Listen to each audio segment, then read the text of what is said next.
अल्हम्दुलिल्लाह वस्सलातु वस्सलामु अला रसूलिल्लाह। ग्रुप आपको मसाइल और उनका ग्रुप में सवाल आयो है, मैयत के लिबास में ॾिठे जो कुरो हुक्म है।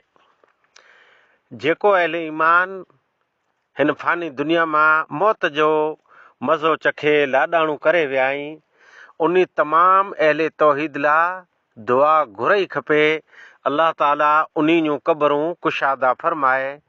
कढ का कबर मुंहिंजी मुंहिंजा हीर जी हुबकार तूं। मैयत के जेकॾहिं इन हालत में ॾिठो जे कपिड़ो साव न आहे, नंगी हालत में कंहिं पण मैयत के ॾिठो त उन जी तरफ़ा जल्दी सदको ख़ैरात कयो। मैयत के जेकॾहिं सफ़ेद लिबास में ॾिठो, कंहिं ख़्वाब ॾिठो जे मैयत सफ़ेद लिबास में आहे, जंहिंखे असीं चऊं था अच्छा लिया, मैयत के बशारत है ख़ासी, अने बशारत ख़ासी वस्तु के चवाजे। ईज मैयत जेकॾहिं कारे लिबास में ॾिठो त अहले मैयत यानी मैयत जा वरसा ऐं जंहिं अहले ईमान ख़्वाब में ॾिठो त मैयत कारे ले में जाए, अहिड़े मैयत ला करे दुआ इस्तग़फ़ार वधारे कयो खपे।